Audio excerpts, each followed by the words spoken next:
Hello everyone, welcome to our channel Target Study Point. मैं Neha Pandey. Today's topic is food chain, खाद्य श्रृंखला. खाद्य श्रृंखला का मतलब होता है कि फूड का ट्रांसफ़र होना एक सीक्वेंस में. ठीक है, तो यहाँ पे जैसे कि आप देख रहे हो कि फूड जो है वो एक दूसरे पे डिपेंड, मतलब फूड जो हम ऑब्टेन करते हैं वो किसी दूसरे से ही ऑब्टेन करते हैं. जैसे कि घास है, तो घास को घोड़े ने खाया और घोड़े को लॉयन ने खाया, तो यहाँ पे एक सीक्वेंस बन गया. तो जब एनर्जी या मैटर ट्रांसफ़र होता है in the form of food from one organism to another organism, तो उससे हमें एक सीक्वेंस, एक क्रम मिलता है. उसी क्रम को हम फूड चेन या फिर खाद्य श्रृंखला कहते हैं. जैसे कि यहाँ पे सेकेंड एग्जांपल में भी आप देख सकते हैं कि ग्रास है, ग्रास को ग्रास हॉपर ने खाया, ग्रास हॉपर को फ्रॉग ने खाया, फ्रॉग को स्नैक ने खाया और स्नैक ने पिकॉक ने खाया, स्नैक को पिकॉक ने खाया. तो इस तरीके से एक पूरा क्रम बन गया है, एक सीक्वेंस बन गया है जिसमें ये सभी एक दूसरे पे फूड पे डिपेंडेंट है. कि जैसे ग्रास हॉपर है वो ग्रास पे डिपेंडेंट है, फ्रॉग जो है वो ग्रास हॉपर पे डिपेंड है फूड के लिए, स्नैक जो है वो फ्रॉग पे और पिकॉक जो है वो स्नैक पे. तो ये फूड एक दूसरे से ऑब्टेन करते हैं. तो यहाँ पे जो एक क्रम मिलता है, एक सीक्वेंस मिलता है, उसी सीक्वेंस को, उसी श्रृंखला को हम फूड चेन या फिर खाद्य श्रृंखला कहते हैं. तो इसके बाद मैं आपको इसके फूड चेन के टाइप बताती हूँ. फूड चेन के जो टाइप हैं वो दो पार्ट में क्लासिफाई किए गए हैं. पहला जो पार्ट है वो on the basis of steps का मतलब चरणों के आधार पर कि कितने स्टेप में फूड चेन कंप्लीट हो रही है. तो यहाँ पे दिया हुआ है कि जो थ्री स्टेप फूड चेन का मतलब कि जो फूड चेन खाद्य श्रृंखला 3 स्टेप में कंप्लीट हो जाएगी. जैसे यहाँ पे एग्जांपल आप देख रहे हैं कि प्लांट्स हैं, प्लांट्स को डियर ने खाया और डियर को लॉयन ने खाया. तो ये फूड चेन जो है वो 3 स्टेप में कंप्लीट हो गई है. सेकेंड जो है वो 4 स्टेप फूड चेन का मतलब कि जो 4 स्टेप में कंप्लीट हो जा रही है. जैसे कि यहाँ पे दिया हुआ है ग्रास को ग्रास हॉपर ने खाया, ग्रास हॉपर को फ्रॉग ने, फ्रॉग को बर्ड ने. इसी तरीके से 5 स्टेप फूड चेन का मतलब कि जो 5 चरणों में कंप्लीट हो जाए, 5 स्टेप में कंप्लीट हो जाए फूड चेन.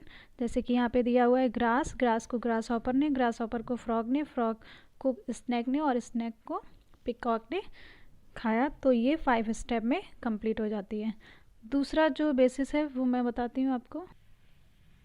सेकेंड जो पार्ट है on the basis of producer मतलब उत्पादक के बेस पर. तो ये दो पार्ट में है, ग्रेजिंग फूड चेन और detritus food chain. Grazing food chain मतलब शाकवर्ती खाद्य श्रृंखला और डेट्रिटस मतलब अपवर्ती खाद्य श्रृंखला. ग्रेजिंग फूड चेन में जो प्रोड्यूसर होते हैं वो ग्रीन प्लांट होते हैं. यहाँ पे जो एनर्जी ट्रांसफ़र होती है वो ग्रीन प्लांट से पास होते हुए हर्बीवोरस से कार्निवोरस पे ट्रांसफ़र होती है. मतलब यहाँ पे ग्रीन प्लांट्स जो हैं वो ये प्रोड्यूसर हो गए और ये इनको जो प्राइमरी कंज्यूमर मतलब प्राथमिक उपभोक्ता जो हैं वो हर्बीवोरस होंगे. हर्बीवोरस का मतलब जो शाकाहारी होते हैं, और शाकाहारी से फिर जो सेकेंडरी कंज्यूमर होंगे वो कार्निवोरस होंगे. कार्निवोरस मतलब जो मांसाहारी होते हैं. जैसे कि यहाँ पे एग्जांपल दिया हुआ है कि ग्रास है, ग्रास को रैबिट ने खाया और रैबिट को फॉक्स ने. तो ये एक ग्रेजिंग फूड चेन का एग्जांपल दिया हुआ है. सेकेंड है डेट्रिटस फूड चेन. डेट्रिटस का मतलब होता है कि जो डेड ऑर्गेनिक मटेरियल होते हैं, डेड ऑर्गेनिक मटेरियल मतलब जो मृत अवशेष होते हैं. तो यहाँ पे जो अपवर्ती खाद्य श्रृंखला है, तो ये फूड चेन जो है ये बिगन होती है डेड ऑर्गेनिक मटेरियल से. तो डेड ऑर्गेनिक मटेरियल से डिकम्पोजर से होते हुए ये ट्रांसफ़र होती है स्मॉल कॉर्निवोरस पे. स्मॉल कॉर्निवोरस के बाद स्मॉल कॉर्निवोरस को बिगर कॉर्निवोरस खाते हैं.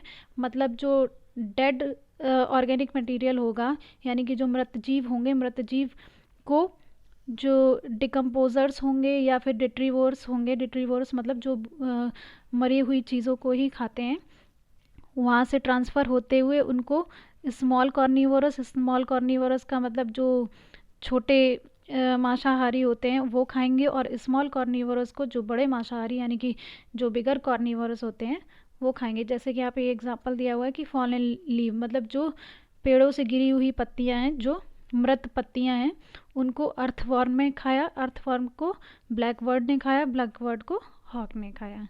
तो यहाँ पे क्या है कि ये जो फूड चेन है डेट्रिटस फूड चेन वो कहाँ से स्टार्ट हुई है, डेड ऑर्गेनिक मटेरियल से. तो यहाँ पे डेड ऑर्गेनिक मटेरियल क्या है, फॉलन लीव. तो इसलिए हम इसको डेट्रिटस फूड चेन कहते हैं. तो ये तो थे टाइप्स फूड चेन के. इसके बाद एक टॉपिक जो फूड चेन से ही रिलेटेड है वो और मैं आपको बताती हूँ, जिसका नाम है फूड वेब. मतलब खाद्य जाल। तो फूड वेब जो है वो जब कई सारी फूड चेन्स आपस में इंटरकनेक्टेड हो जाती हैं, मतलब एक तरीके से जब खाद्य श्रृंखलाएं जब आपस में एक दूसरे से जुड़ी हुई होती है बीच बीच में, तो उससे एक पूरा जाल टाइप का स्ट्रक्चर बन जाता है, उसी को हम बोलते हैं खाद्य जाल या फिर फूड वेब। जैसा कि यहाँ पे भी दिया हुआ है कि फूड वेब क्या है, इंटरकनेक्शन ऑफ फूड चेन्स।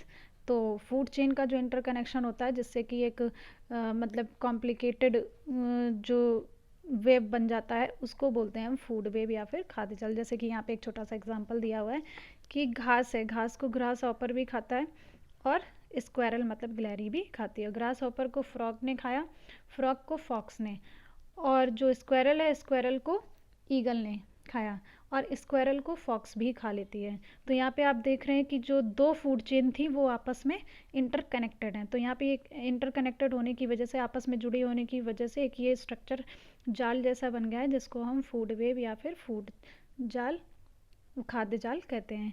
तो आई होप आपको ये फूड वेब और फूड चेन के बारे में समझ में आ गया होगा। तो thank you so much for watching this.